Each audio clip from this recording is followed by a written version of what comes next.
What is going on, ladies and gentlemen? Welcome back to the Draft Hub. And today we are going to be rolling right along with our week 3 picks for the 2025-26 NFL season. Every single game.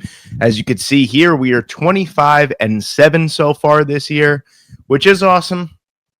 Probably my best start ever. I'll be quite honest with you. 18 games over 500 is I'm not even going to go back and look. That is 100% my best start to any season that I've had. So that's super exciting. I haven't even opened this up yet. To be quite honest with you, I don't even know what the picks or what the games actually are, except for the Thursday night game and the New York Jets playing the Tampa Bay Buccaneers. A little bit more on that later. But before we get into it, if you guys enjoy videos like this, if you enjoy college football content, NFL draft content, NFL content in general, shorts, long form videos, whatever it may be, please leave a like and please subscribe to the channel if you haven't already. We are uploading every single day, whether it be mock drafts, player profiles, prospect spotlights, NFL draft gems, pick videos for the NFL, pick videos for college football. That is my big series that takes me the longest because that's like 80 games a week. But please leave a like and please subscribe if you haven't. I appreciate it. Rolling right along into our week 3 picks.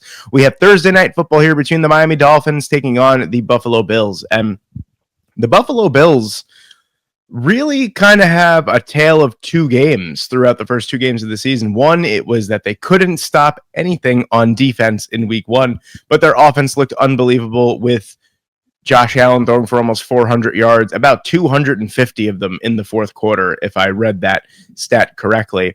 And then in week 2 against the Jets, it was shut down defense and running the football very, very well. I think it's becoming apparent that the Buffalo Bills actually do have a receiver problem. I just don't think they have that number 1 alpha type of guy. I would love to see this team with another Stephon Diggs type of wide receiver. You know, because that's really the best wide receiver that Josh Allen has played with so far in his career, in my opinion. But the Miami Dolphins are an absolute disaster so far. I would love to know the 2% of people that are picking the Miami Dolphins in this one. I know that Tua and Mike McDaniel really do play against the Buffalo Bills quite well in their previous history, but the Buffalo Bills are rolling right along. I think they're the team I think they're really going to coast throughout this season and easily win the AFC East. Give me the Buffalo Bills over the train wreck Miami Dolphins, who, like I said, I don't know, offensively, Tua doesn't look that bad.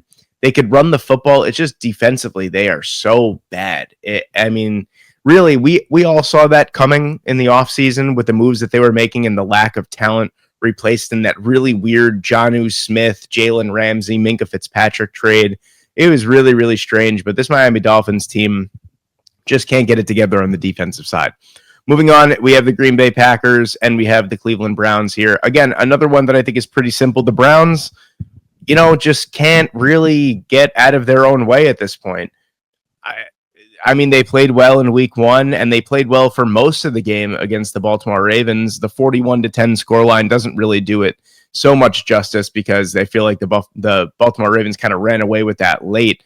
But yeah, the Browns really haven't been great offensively through 2 games. I do think maybe getting a healthy and ready Quashon Judkins this week, 100% ready will boost the offense a little bit. I would love to see them get Dylan Sampson more involved in as well. I just feel like they have a lot of mid mouths to feed, and they're not really, prioritizing their top options like a Jerry Jeudy, like a David Njoku. Harold Fannin Jr. looks really exciting through 2 games, so that's something to keep an eye on as well. But this Browns team is kind of dead in the water for the most part, especially with Joe Flacco at the helm. And that's really saying something because Joe Flacco probably does give them the best chance to win. So that's really saying something. On the Green Bay Packers side, I don't think a team has looked as impressive through 2 games of the season as the Packers have. I'm going to roll right along with the Green Bay Packers here, whether they be at home, whether they be away. I think they've looked phenomenal in their first 2 games, especially against the Detroit Lions in week 1, because the Lions came out angry in week 2 and scored 52 points on the Chicago Bears, but then they shut down Jaden Daniels as well. I think the Green Bay Packers defense is really legit. That's a unit that I feel like has been building talent on that side and been acquiring talent on that side for a few years now. You think Nate Hobbs in the offseason this year, Xavier McKinney last year, they traded for Micah Parsons. They draft well on the defensive side for the most part. Yeah, this defense is stacked, and I think they're one of the best units in football. Moving down here, you have the 2-0 Indianapolis Colts led by Indiana Jones, and I'm sad that nickname goes as hard as it does because Danny Dimes just, it isn't it and hasn't been it for quite some time. But man, Indiana Jones goes hard as a overall nickname against the Tennessee Titans. Now, the Titans are a relatively impressive 0-2 team for the most part. I think defensively they played pretty well so far this year.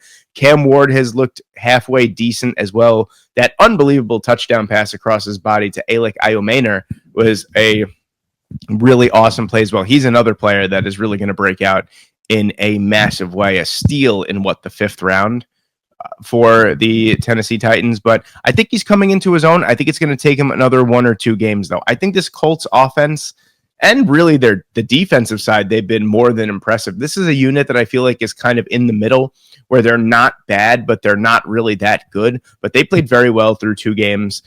A little bit of a back and forth in the first half against Denver. They adjusted very well, only gave up 7 points in the second half and gave themselves a chance to win. And that's what you have to do. And the Titans, like I said, I think Cam Ward is going to be a superstar at the NFL level. I really think he does. If you look at his ball placement, if you look at his overall arm strength and arm talent, I think as he develops, he's just going to keep getting better and better and better. But for this week, reluctantly, I'm going to be picking the Indianapolis Colts over the Tennessee Titans. I do feel like this could be a breakout game for Cam Ward and that offense because they just have so many mouths to feed. But for now, I think I'm going to roll with Danny Dimes and how Jonathan Taylor has looked awesome through 2 games as well. 165 rushing yards against a pretty stout Denver defense last week as well. So moving on, we have the Bengals and the Minnesota Vikings. And man, I would love to be more excited about this game, but unfortunately I can't because this, instead of it being Joe Burrow versus JJ McCarthy, we're going to see Jake Browning versus Carson Wentz. And that, my friends, is not exciting. I do think the Bengals have a better chance than people are giving them credit for in this game because Jake Browning actually came in and looked pretty decent. I mean, granted, he kind of force-fed Ja'Marr Chase the ball. I think Ja'Marr Chase had like 9 or 10 catches after Joe Burrow left the game. This is a tough one to me, to be honest with you. I can't see the Bengals starting off 3-0. Especially with Joe Burrow missing 1.5 of those games. I also think the Vikings are in a little bit of a better scenario here in this one. I think Wentz, really splitting hairs here. I think Wentz is the better quarterback overall than Jake Browning. They are at home. They have Justin Jefferson. This was supposed to be and Justin Jefferson has yet to truly break out in a game, really any of the receivers. TJ Hawkinson has 3 catches so far this year too. Maybe Carson Wentz is the kind of carefree quarterback that the Minnesota Vikings offense needs right now to get going. I'm going to get the Minnesota Vikings here over the Cincinnati Bengals. And then you have the Pittsburgh Steelers against the New England Patriots. This is the Pittsburgh Steelers team that I was fully expecting to see. I don't know why this is such a heavy 75-25 pick here. I think the New England Patriots defense is pretty good. It's getting better. Offensively, Will Campbell had his best game of his short career, didn't allow a single quarterback pressure. And in Drake May's first ever game where he was able to not be, I think it was, he pressured on like a third of his snaps. He was able to complete 90% of his passes, 3 total touchdowns, over 300 total yards. I think as long as the offensive line stays healthy and stays consistent, Drake May is going to be a big time breakout star this year for this New England Patriots team. I don't buy the Pittsburgh Steelers. I know week 1 was a little bit fueled by the fact that Aaron Rodgers thinks that the Jets organization did him dirty, when in reality, like, what did they want? What did he want them to do with him? I know he still wanted to play here, but I'm not going to get into it. That's a discussion for another day. But this Pittsburgh Steelers team actually looked pretty bad against the Seattle Seahawks. That was one of my missteps last week. I could have sworn I picked the Seattle Seahawks, but under further review, I did pick the Pittsburgh Steelers, even though I wanted to pick the Seattle Seahawks. So that's a genuine faux pas on my part. But I'm going to take the New England Patriots over the Steelers here. I think this is going to be one of the uglier affairs of the week, to be quite honest with you. I don't know both offenses have shown flashes. They haven't been mega consistent so far, but if there was one of these two offenses that I think is going to get consistent, I think it's going to be the Patriots over the Steelers. Now, moving on, you have the Los Angeles Rams against the Philadelphia Eagles, one of the more exciting matchups of the week. This is 2-0 teams that have shown, Stafford has looked okay through 2 games. He's thrown some unbelievable balls. I mean, Matthew Stafford has a season's worth of elite throws under his belt already through 2 games of the season. He just continues to show how impressive he really is overall. But let's not forget, this Los Angeles Rams team was 1 or 2 defensive stops away from beating this Philadelphia Eagles team just a few short months ago. And the Eagles haven't looked 100% on offense so far this year. Throwing the football, they look weird. I think I saw that A.J. Brown and Devonta Smith have a combined 10 catches through 2 games between the two of them. And I'm pretty sure, it was 13 catches. And I'm pretty sure that Devonta Smith has 10 of those catches. So a little bit weird on the offensive side. Barkley has looked good. I wouldn't say he looks great so far. I mean, listen, the fact of the matter is, if you're getting up to speed and you're the defending Super Bowl champions and you're still starting off 2-0, that is huge. But one thing that I want to highlight for the Rams is their defense has played really well so far this season. And I think that's why this is going to be an upset pick of the week for me here. I often find myself picking the Rams quite a lot. The fact of the matter is, one of these 2 teams is going to start off 3-0. And I don't know if either team really truly deserves to start off 3-0. I don't know. I feel like I can't pick against the Eagles in Lincoln Financial Field, though.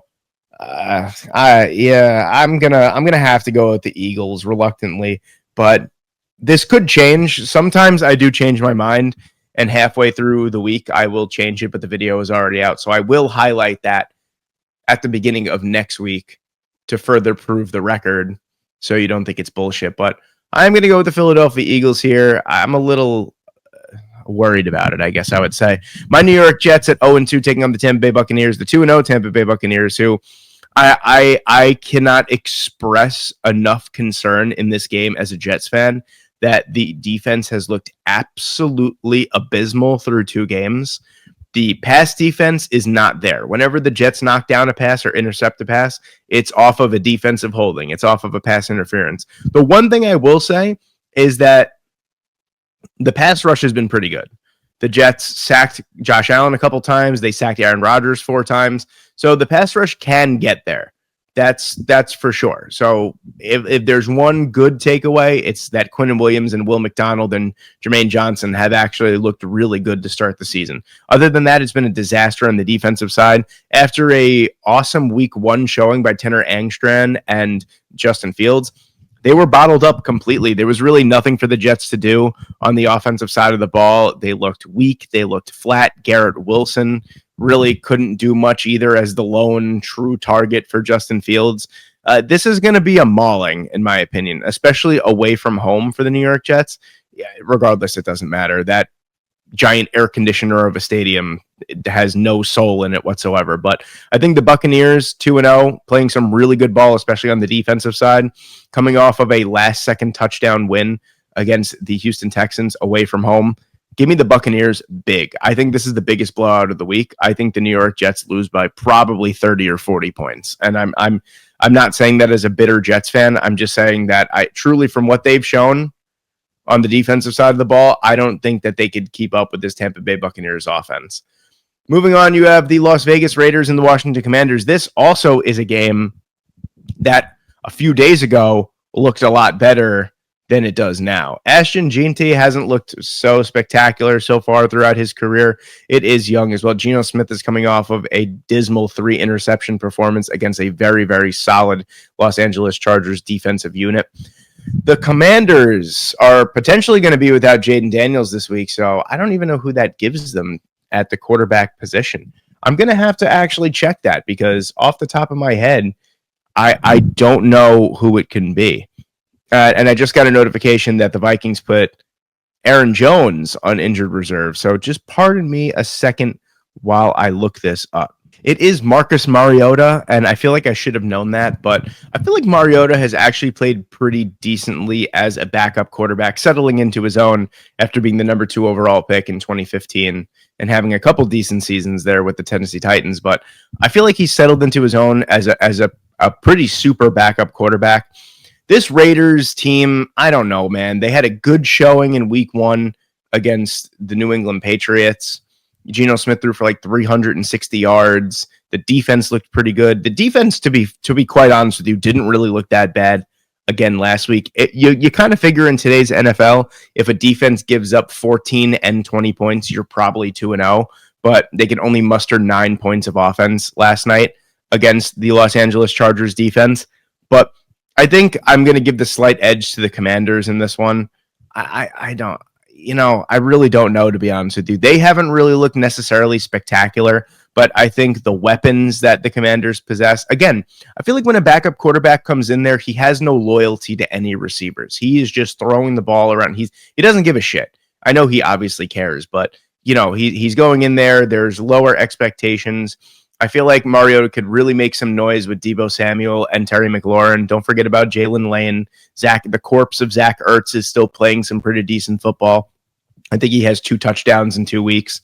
So give me the Commanders over the Raiders. Again, another reluctant pick, but give me the Commanders in that one. You had the Carolina Panthers at 0-2 against the Atlanta Falcons. And man, I tell you what, I was a little nervous about the Atlanta Falcons pick that I made against the Minnesota Vikings. And boy, did they prove me right. This defense looks like they have made a massive turnaround through 2 games where they were basically Swiss cheese the last couple of years, Lacy Swiss the last couple of years. It looks like the pass rush finally has been solved. I mean, granted, they took Jalen Walker and James Pierce Jr.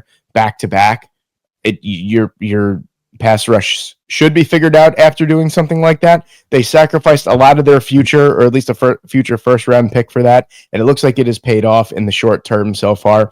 The Carolina Panthers have been pretty disappointing so far this year. A really bad week 1 showing, and then week 2 they did. I will give them credit. They did not give up. They did come all the way back, and they came within a possession of, I think, either tying or beating the Arizona Cardinals after it got off to a really, really bad start. Ted McMillan looks really good through 2 games, which is super solid for them. Xavier Leggett has still proving to be a really, really bad pick in the first round, to be quite honest with you so far, but there's plenty of time for him to turn it around. And Bryce Young looks like the Bryce Young of old, unfortunately. That, 10-game stretch that he had at the end of last year looks like it was long gone. I hope this isn't an every year trend with Bryce Young where it takes him a while to get warmed up and then he plays some good ball. I'd love to see him kind of get going in this game. I just don't think it's going to happen. Give me the Atlanta Falcons over the Carolina Panthers here in this one. Now we have the Jacksonville Jaguars against the Houston Texans. I can't see the Houston Texans going 0-3. But to be fair, the Jaguars held in tough against the Cincinnati Bengals as well. And I know that was mostly against a backup quarterback, but they were kind of going tit for tat there. I don't know. See, there's something wrong with CJ Stroud. I think I saw a stat in his last 11 games. He has 10 touchdown passes and 8 interceptions. Until this running game could get figured out and until the pass protection could get figured out, I feel like the Texans are really in for quite a down year. And I think I've liked what I've seen so far from the Jacksonville Jaguars. I want you to lean close into this when I say this. I think that Trevor Lawrence is beginning to be the problem in Jacksonville. I do think that Trevor Lawrence is beginning to be the problem in Jacksonville. I truly do think that. Brian Thomas Jr. has got off to a really bad start this year, and the Jaguars were really, 19 seconds away from starting off an improbable 2-0. So I am going to take the Jacksonville Jaguars here over the Houston Texans. I think this is going to be a really, really closely competitive game, like a 19-17 or a 20-17 game. I think it's going to come down to a last-second field goal, but I feel like I like what I've seen from the Jaguars a hell of a lot more than what I've seen from the Texans so far. So give me the Jaguars there. Moving on down to here, no quarterback in the NFL has looked as good as Justin Herbert has in the first 2 games. 5 touchdown passes, no interceptions. He's been the team's leading rusher back-to-back weeks as well. He's been unbelievable so far this year. They're at home. The Broncos have looked okay. Week 1 against Tennessee wasn't great. Bo Nix didn't have a great game. He had a fantastic first half against the Indianapolis Colts. I think this is going to be a really tough. This is a very, very tough defense for Bo Nix to be against here in this week away from home. I know it doesn't really matter because the Chargers have like no fans, but until the wheels fall off here, I'm going to take the Chargers. I feel like Omarion Hampton is destined for a breakout game between Ladd McConkey, Keenan Allen, Trey Harris, Omarion Hampton, the tight ends. I feel like Justin Herbert truly now has a lot of people to throw the football to. And I think he's excelling quite well, despite losing Rashawn Slater before the season even started. He looks mobile. He looks fleet of foot. He looks the best I've ever seen him up until this point through 2 games in his career. So give me the Chargers over the Broncos. And like I said, this is a matchup of 2 very stingy defenses, but I like what I've seen from the Chargers a lot more than what I've seen from the Broncos. And by the way, when was the last time, now that I'm thinking about it, when was the last time a team started off with 3 divisional games? You have the Los Angeles Chargers, who played the Raiders in week 2, and they played the Chiefs in week 1. They're going to play the Denver Broncos in week 3. I don't remember the last time a team has started off potentially 3-0 against 3 division rivals. So that's something to keep an eye on as well. The Seattle Seahawks against the New Orleans Saints. I will continue to say it. I don't think the Saints are nearly as bad as people give them credit for. I do think that Spencer Rattler is better than initially advertised. I will say that because I thought he was terrible last year. He put in a really good performance against a pretty decent San Francisco 49ers defense as well. On the Seahawks side, a mixed bag at this point. It really didn't look great at the start of the game for Sam Darnold and company, but they did settle in quite nicely. A massive miscue by Caleb Johnson and the special teams of the Pittsburgh Steelers really opened up the floodgates for the Seahawks to kind of come storming back and take over that game. It was a huge win away from home for them. So give me the Seattle Seahawks at home against the Saints. I do think it's going to be closer because both teams, especially the Seahawks, it's kind of a mixed bag. The run game looked better in week 2. It hasn't looked up to speed quite yet. And the passing game, it's really just force-feeding targets between Cooper Kupp and Jackson Smith-Njigba. So give me the Seattle Seahawks over the Saints. It's going to be closer than I think. The Cowboys and the Bears is a catfish off, in my opinion, because you have the Dallas Cowboys, who looked really good against the Philadelphia Eagles and lost in week 1, 24-20. Dak looked really good. And then in week 2, they did get a victory over the New York Giants, but it came after giving up 37 points to one of the meekest offenses in the NFL on paper. And they had to, thank God Brendan Aubrey has a generational leg, because he kicked a 64-yard field goal that probably would have been good from 78 yards, if we're being honest here. And then he kicked a game winner in overtime as well. This is against the Bears, who didn't look great in week 1, who had a 4th quarter collapse against the Minnesota Vikings and then got blown out by the Detroit Lions in week 2. They gave up 52 points. Yeah, Jalen Johnson is going to be sidelined for quite some time as well. This offense doesn't really look like they've grasped Ben Johnson's concepts just yet. I'm waiting for DJ Moore to get a little bit more involved. Rome Odunze has been a nice little bounce back through 2 games of the season so far. I think he's got a nice stat line last week. Luther Burden and Colston Loveland, I don't really think have seen the field too much at this point. Give me the Dallas Cowboys for right now. I think the Bears really need to figure some stuff out early on in Ben Johnson's tenure here. The Arizona Cardinals and the San Francisco 49ers. The Cardinals have looked like a completely different team so far this year. And taking on the San Francisco 49ers away from home, this isn't a matchup that scares me nearly as much as it used to.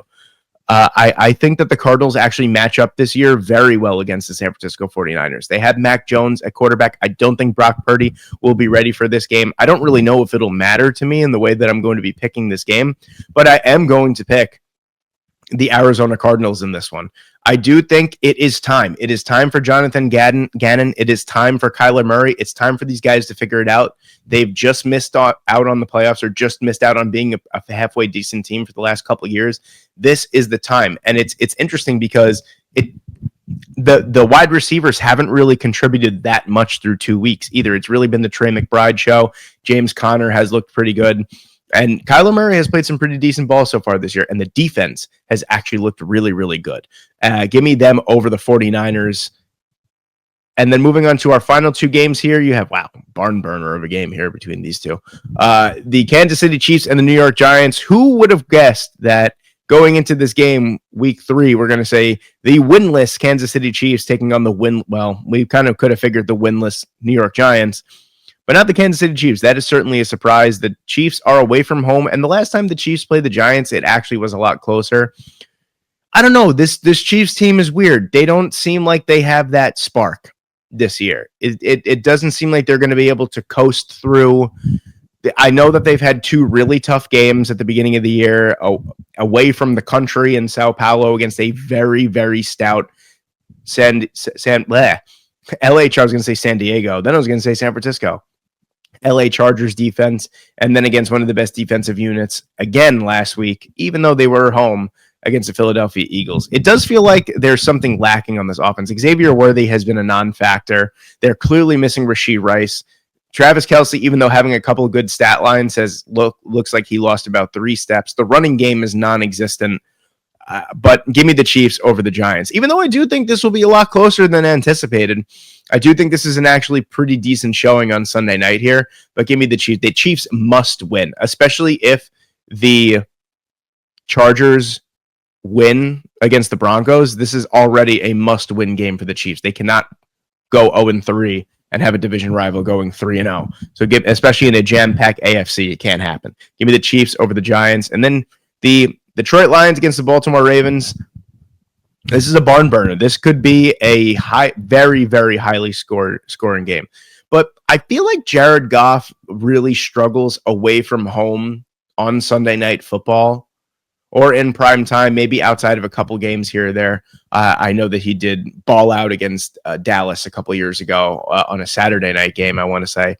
But yeah, this is a tough one. But I think the Ravens, they had a very, very impressive win against the Cleveland Browns. They didn't look great against a Buffalo Bills team that doesn't boast the offense nearly as close as the Detroit Lions, but I think Lamar Jackson is going to excel in this one. I think the Detroit Lions defense isn't as great as it's looked last year. I think they took a touch step back so far. Anything could happen though. It could change. But give me the Ravens on Monday Night Football over the Detroit Lions, and we're just going to type in an answer here because I feel like this game is going to be super high scoring. Let's say 89 points, just as a shits and gigs type of thing. But yeah, there you have it, ladies and gentlemen. There are my week 3 picks for the 2025-26 NFL season. Let me know what you guys think in the comment section below. Thank you guys so much for watching today. I hope you enjoyed, and I hope I see you in the next one.